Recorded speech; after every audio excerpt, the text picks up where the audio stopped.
Hello students, how are you all? Hope you all will be fine. Myself Gautam Devangan. Today we will be discussing about the first chapter of 12th syllabus, chapter number 1 as is written here, reproduction in organisms. This is the first chapter in your 12th class syllabus. So please pay attention. So as you can see, the topic of this chapter is reproduction in organisms. Let us first understand what is this word reproduction. So it is written here, as you can see, reproduction is a biological process in which organisms produce young ones similar to itself. It's a very simple definition which is written here. See, the first word written here is biological process. That means reproduction is a process which is only performed by living organisms. So it is written as biological process. What happens in this process is, in this process, organisms produce young ones, which is similar to itself.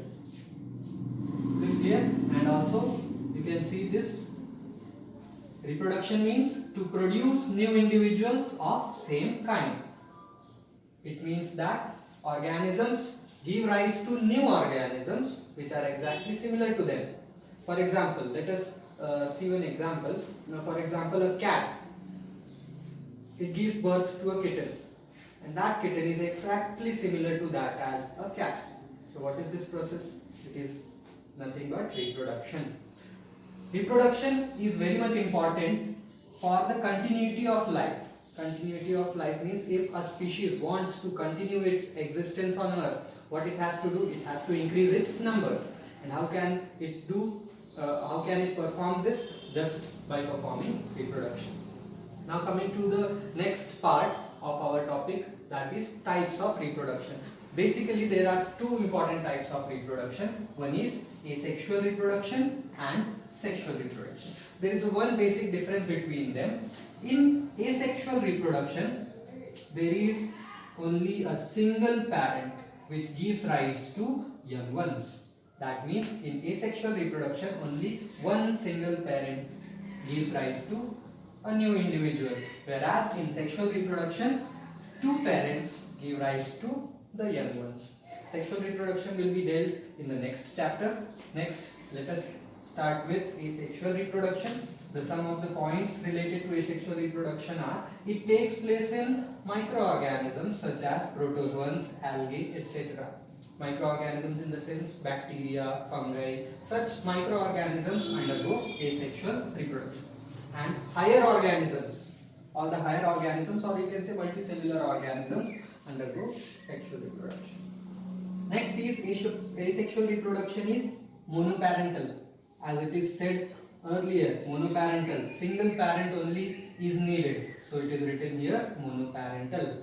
Next is there is no fusion of gametes. There is not at all any fusion of any type of cells.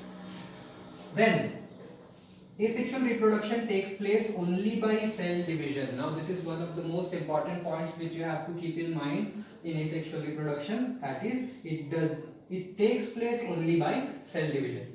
There is a single cell, it divides and gives rise to new cells.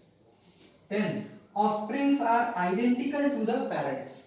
And one of the most important point, and I am writing a word here, that is clone. Because in asexual reproduction only one parent is required, and that one parent gives rise to a new organism. So that new organism looks exactly similar to the old one. So we can say that the new organism which is exact a photocopy of the earlier organism. So the name written for that new organism is clone. Now one question in board exams have come: what is a clone?